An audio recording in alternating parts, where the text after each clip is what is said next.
अमीर माँ लाई गरीब बेटी के लिए खाना।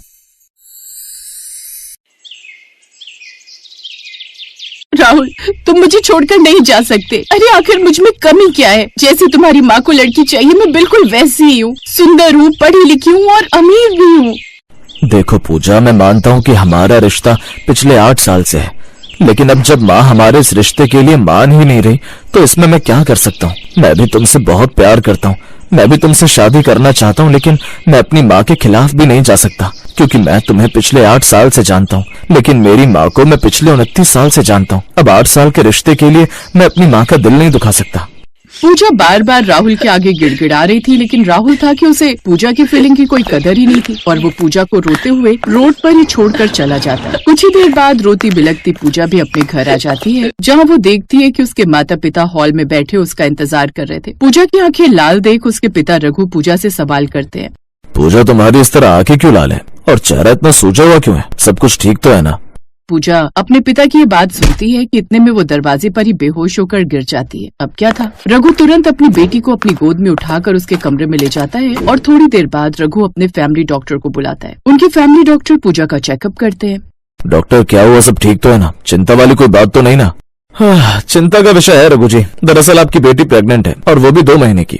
डॉक्टर के मुंह से ये बात सुनकर मानो रघु और कविता के पैरों तले जमीन खिसक जाती है। डॉक्टर अब पूजा को दवाई देकर वहाँ से चले तो जाते हैं, लेकिन रघु और कविता पूजा के होश में आने का इंतजार कर रहे थे। कुछ देर बाद जब पूजा होश में आती है तो रघु और कविता पूजा से सवाल करते हैं। कहाँ तूने अपना मुंह काला करवाया है? अरे मौना, हम लोग इस शहर के सबसे बड़े और रईस इंसान है, लेकिन इसका मतलब ये नहीं कि तू हमारा नाम इज्जत सब मिट्टी में मिला दे। चुप रहो कविता, मुझे पूजा से बात करने दो, जाओ तुम यहाँ से। रघु के चिल्लाने पर कविता वहाँ से चली जाती है, जिस पर रघु उससे प्यार से पूछता है कि आखिर बात क्या है, और पूजा उसे सारी बात बता देती है। और पूजा के मुंह से सारी सच्चाई जानकर रघु हैरान हो जाता है, पर फिर भी वो अपनी बेटी को समझाते हुए कहता है। देख बेटा, वो लड़का जो तेरे साथ पिछले 8 साल से एक रिश्ते में था, उसने अपनी माँ के लिए तुझे छोड़ दिया। इसीलिए मैं तो कहता हूँ कि तू भी उसकी निशानी मत रख, इस बच्चे को अबॉर्ट करा दे।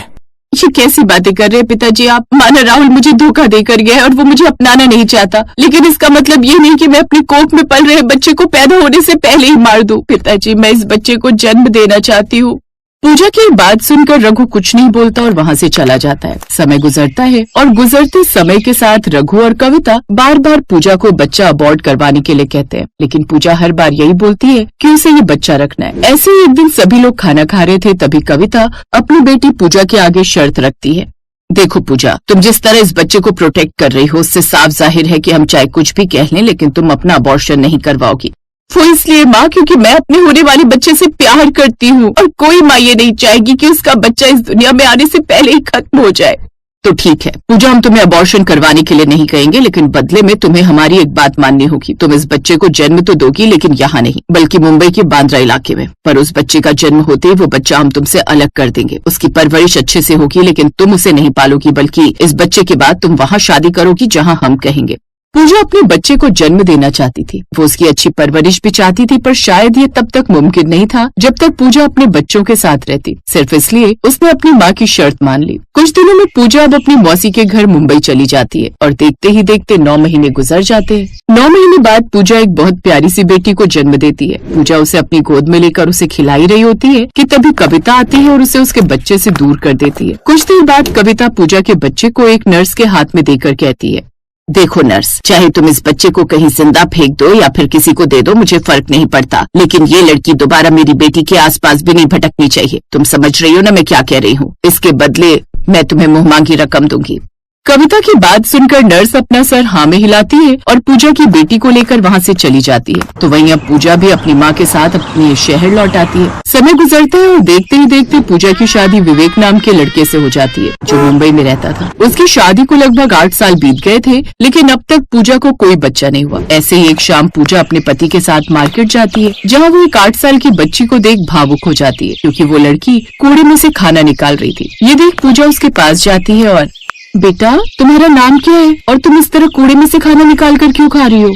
आंटी, मेरा नाम नेहा है और मैं इस कूड़े से खाना निकाल कर खुद नहीं खा रही, बल्कि मैं ये खाना अपनी माँ के लिए ले जा रही हूँ। मेरी माँ बहुत बीमार है और डॉक्टर ने बोला है अगर उन्हें सही से खाना नहीं दिया तो वो मर जाएगी, और अगर माँ मर गई तो मेरा ख्याल कौन रखेगा?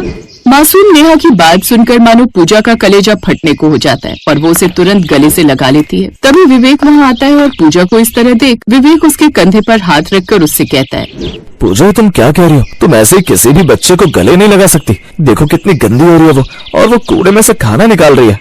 विवेक, इस बच्ची को हमारी जरूरत है। न सिर्फ इस बच्ची को बल्कि इसकी माँ को भी हमारी जरूरत है। क्यों ना हम इसकी थोड़ी मदद कर दे। पूजा की बात सुनकर विवेक भी राजी हो जाता है और अब वो दोनों नेहा को एक मॉल में ले जाते हैं। उसके कपड़े बदलवाते हैं और उसको पेट भरकर खाना खिलाते हैं। कुछ ही देर में वो उसकी माँ के लिए खाना पैक करवा कर उसे घर भेज देते। तो वहीं नेहा अपने हाथ में खाना लिए अपनी गरीब माँ के पास जाती है और उसे उठाते हुए कहती है, माँ उठो, खाना खा लो, देखो मैं आपके लिए खाना लाई हूँ। नेहा की बात सुनकर आरती अपनी आंखें खोलती है और इतना अच्छा खाना देख वो उससे सवाल करती है, बेटा नेहा, ये खाना किसने दिया तुझे?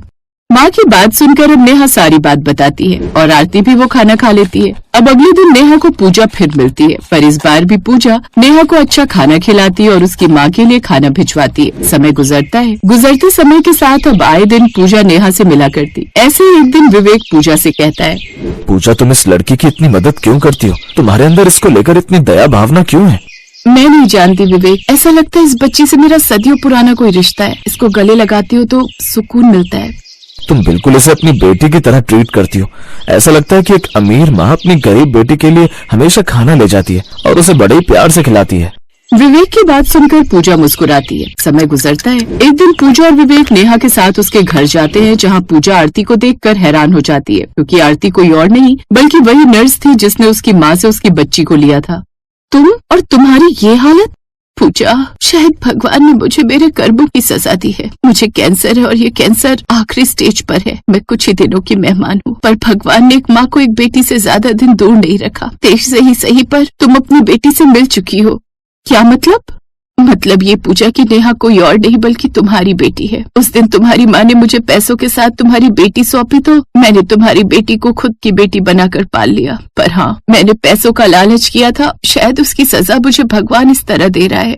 पूजा और आरती की बात सुनकर विवेक को कुछ भी समझ नहीं आ रहा था और वो ये सब सुनकर पूजा से सवाल करता है, पूजा आखिर ये सब हो क्या रहा है? मुझे कुछ समझ नहीं आ रहा। तुम दोनों एक दूसरे को जानते हो? विवेक का सवाल सुनकर अब पूजा उसे सारी बात बता देती है, जिसे सुनकर विवेक थोड़ी देर चुप रहता है। पर क्योंकि विवेक एक बहुत ही समझदार इंसान था, इसलिए वो पूजा से कहता है, पूजा, मैं ना तो राहुल हूँ और ना ही कभी बनना चाहूंगा। देखो पूजा, मैं तुम्हारा पति हूँ और हमें भी कोई बच्चा नहीं हो रहा। और वैसे भी नेहा भले ही राहुल की बेटी हो, लेकिन उसे मैं अपना नाम दूंगा। विवेक की बात सुनकर पूजा भावुक हो जाती है और उसकी आंखों से चाहकर भी आंसू नहीं रुकते। जिसके बाद पूजा अब नेहा को अपने घर ले जाने लगती है कि तभी नेहा अपनी माँ से कहती है, पूजा मम्मा, मुझे नहीं पता आप मेरी माँ हो या नहीं, लेकिन मेरी नजरों में मेरी माँ भी बिस्तर पर है। वो काफी बीमार है। मैं उन्हें छोड़कर आपके साथ नहीं जा सकती। लेकिन मेरी बच्ची तेरी असली माँ है, तुझे उनके साथ जाना होगा। मेरा क्या है, 1-2 दिन में मैं भगवान के पास चली जाऊंगी, लेकिन मेरे बाद तेरी माँ तेरा सहारा बनेगी। तो ठीक है ना, अब जब तक इस दुनिया में हो तब तक मैं आपके साथ रहना चाहूंगी। इतना बोलकर नेहा अब अपनी माँ के गले से लिपट जाती है और फूट फूट कर रोने लगती है। समय गुजरता है और गुजरते समय के साथ अब आरती अपना दम तोड़ देती है। इस तरह विवेक और पूजा आरती का अंतिम संस्कार करते हैं और वो नेहा को लेकर अपने घर चले जाते हैं। इस तरह एक बिछड़ी बेटी अपनी सगी माँ से मिल जाती है।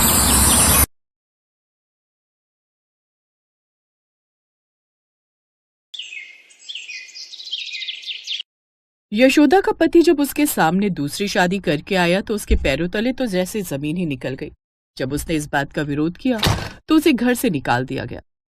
यशोदा अपनी बेटी के साथ अपने मायके अपने भाई के घर चली। उन्होंने आपको घर से निकाल दिया और आप भी मुंह उठाकर यहाँ चली आई। अरे हमारा भी तो घर बार है, हमारी लाइफ भी तो डिस्टर्ब होती है। और जो तुम्हारी शादी पर हमने तुम्हें दहेज दिया है उसका क्या? वो सब ऐसे ही छोड़कर आ गई? तो मैं क्या करती भैया, उनसे लड़ने बैठती। मेरी बेटी छोटी है, इस पर क्या ही असर पड़ेगा। इतनी चिंता होती ना आपको तो अपने पति के साथ कॉम्प्रोमाइज कर लेती। यूं मुंह उठाकर नहीं चली आती मायके। मेरे पास और कोई रास्ता नहीं था यहाँ आने के अलावा। मुझे कुछ दिन यहाँ रहने दीजिए, फिर मैं कोई न कोई ठिकाना ढूंढ लूंगी। अब वो अपने कमरे में जाते हैं। माँ, पहले तो मामा मामी हमें कितना प्यार करते थे और कितने अच्छे से पेश आते थे, लेकिन अब तो ये हमसे कैसे बातें कर रहे हैं। यशोदा के पास उसकी किसी भी बात का जवाब नहीं था। अगले दिन अपनी बेटी को घर पर छोड़कर यशोदा काम की तलाश में निकल जाती है। घर पर नीतू अपनी मामी की 5 साल की बेटी नेहा के साथ खेल रही थी।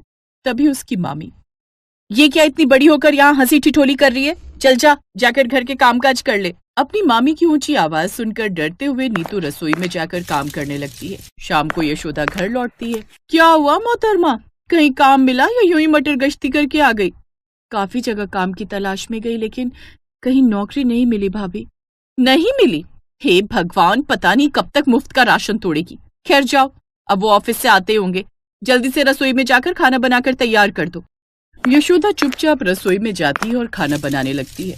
सबको खाना खिलाने के बाद वो जूठे बर्तन भी धोती है। अगले दिन वो फिर घर का काम जल्दी खत्म करके काम की तलाश में जाती है और दिन में थकी हारी घर लौटती है तो पंखा चलाकर बैठ जाती है।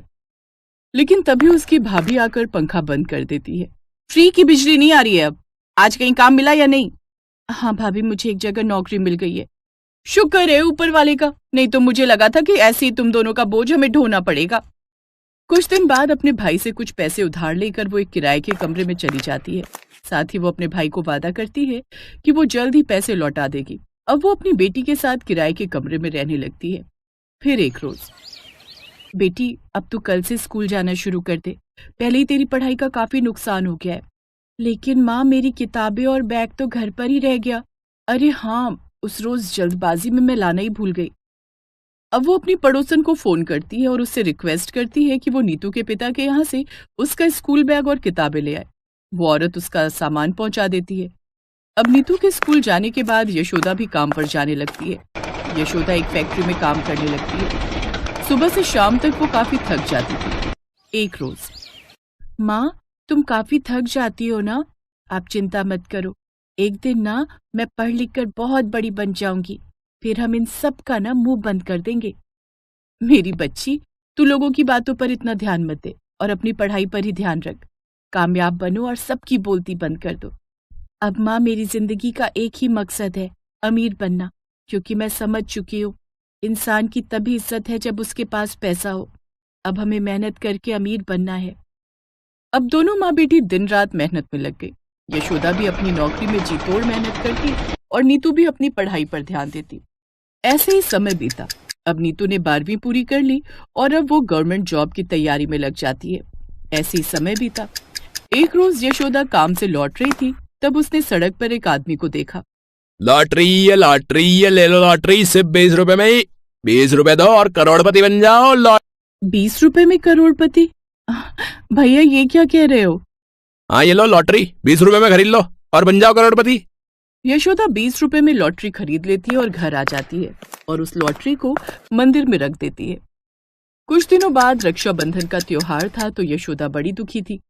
वो अपनी माँ को उदास देख, माँ अब छोड़ो ना, मामा जी ने इतने सालों में तुम्हें कभी याद नहीं किया, तुम्हें कभी पूछा तक नहीं, और तुम आज भी उन्हें याद करती हो। क्या करूं बेटी, वो मेरा भाई है और त्योहार आने पर मन भारी हो जाता है तो क्या करूं। और वो ना सही, लेकिन मैं तो आज भी उसे अपना भाई मानती हूँ। तुम चिंता मत करो, एक ना एक दिन वो वक्त जरूर आएगा जब वो आपसे मिलने आएंगे। चलो अब मुस्कुरा दो, आज मैं तुम्हारी पसंद की खीर बना रही हूँ। फिर एक रोज, माँ माँ माँ, मेरी प्यारी माँ। क्या हुआ? माँ, तुम्हारी बेटी की सरकारी नौकरी लग गई है, मैं सरकारी बैंक में मैनेजर लग गई हूँ। सच मेरी बच्ची, खुश रहे, आज मैं बहुत खुश हूँ। तभी उनके दरवाजे पर कोई दस्तक देता है। जी, यशोदा जी का घर यही है? जी बताइए, मैं ही यशोदा हूँ। मैडम, आपने कुछ वक्त पहले लॉटरी खरीदी थी। लॉटरी? हाँ याद आया, वो तो मैंने भगवान जी के मंदिर में रखी थी और देखना ही भूल गई। मैडम, आपकी किस्मत जाग गई है, आपको पूरे 1 करोड़ की लॉटरी लगी है। ये सुनते ही यशोदा तो जैसे बेहोश हो जाती है। फिर नीतू उस पर पानी छिड़क कर उसे होश में लाती है। नीतू बेटी, हम अमीर हो गए, हम माँ बेटी के सारे दुख दूर हो गए। हाँ माँ, अब हम गरीब माँ बेटी अमीर हो गई। उस दिन के बाद तो उन दोनों माँ बेटी का रहन सहन ही बदल गया। अब वो एक बड़ी कोठी में रहने लगी जहाँ नौकर चाकर थे। साथ ही उनकी कोठी के बाहर बड़ी सी गाड़ी खड़ी थी। उसके भैया भाभी को जब इस बात की जानकारी मिली तो वो यशोदा से आकर माफी मांगने लगे। हमें माफ कर दो दीदी, हमसे गलती हो गई, लेकिन आज आपको आपकी मेहनत का और नीतू को भी उसकी मेहनत का फल मिल गया, तभी तो आज इसकी सरकारी नौकरी लग गई और आपकी लॉटरी भी। जिस वक्त हमें आपका साथ देना चाहिए था उस वक्त हमने भाई भाभी होकर भी आपका साथ नहीं दिया। हाँ बहन, हमें माफ कर दो। कोई बात नहीं, जिसने जो कर्म किया है उसे वो भोगेगा। मुझे तुमसे कोई गिला शिकवा नहीं। अब दोनों माँ बेटी उन्हें माफ कर देती हैं और खुशी खुशी अपनी जिंदगी काटती हैं। Thanks for watching.